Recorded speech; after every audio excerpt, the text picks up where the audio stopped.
నమస్తే అండి. నమస్తే. ప్రస్తుతం ఏపీలో చంద్రబాబు నాయుడు గారి పరిపాలన విధానం ఎలా ఉందండి?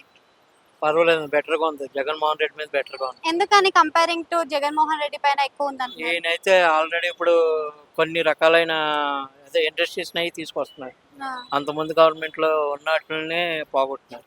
ఓకే. ఇప్పుడు 100 రోజుల పరిపాలనను చూసారు గదా! ఎలా అనిపిస్తుంది మరి 100 రోజుల్లో మీరు గమనించిన మార్పులేంటి అసలు?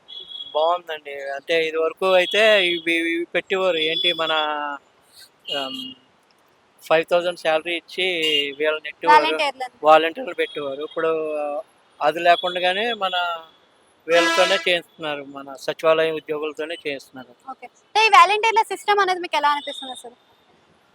వాలంటీర్ సిస్టమ్ అది బాగానే ఉంది గానీ, ఇప్పుడు సచివాలయం ఉద్యోగులు కూడా బాగానే చేస్తున్నారు. ఓకే. లడ్డు వన్ డేలోనే ఇచ్చేస్తున్నారు. లడ్డు వివాదం ఒకటి జరిగింది గదా! అసలు లడ్డులో నిజంగానే ఆవు కొవ్వు కలిసిందంటారా? ఏమో అండి, అది అయితే ఇప్పుడు ఇంకా చెప్పలేం. సుప్రీంకోర్టు నిన్న ఏదో తీర్మానం చేసింది. అది ఇప్పుడు దానికోసం ఎక్కువ మాట్లాడదలుచుకోలేదు. అంటే మీ ఉద్దేశం ప్రకారం మీరేమనుకుంటున్నారు దాని గురించి? హిందూ ధర్మం ప్రకారంగా అయితే మేము దాన్ని ఖండిస్తున్నాం. ఓకే. అంటే ఇప్పుడు నిజంగానే చేసి ఉంటారా అనేదేమన్నా అనిపిచ్చిందా మీకు జగన్ ప్రభుత్వంలో?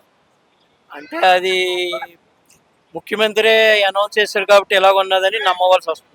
సూపర్ సిక్స్ అన్నారు కానీ ఇక ఇప్పటి వరకు ఆ విషయం పైన ఎక్కువ మాట్లాడలేకపోయారని అంటున్నారు. ఎందుకని? ఇప్పుడు దాకా అయితే ఫస్ట్ ఆఫ్ ఆల్ అన్నా క్యాంటీన్‌లు ఒకటే అయింది. నెక్స్ట్ ఇంకా ఉచిత ఎల్‌పీజీ సిలిండర్ ఇస్తా ఉన్నారు. ఇంకా ఇప్పుడు అక్టోబర్‌లో ఇస్తామంటున్నారు. ఇంకా రాలేదు. Thank you.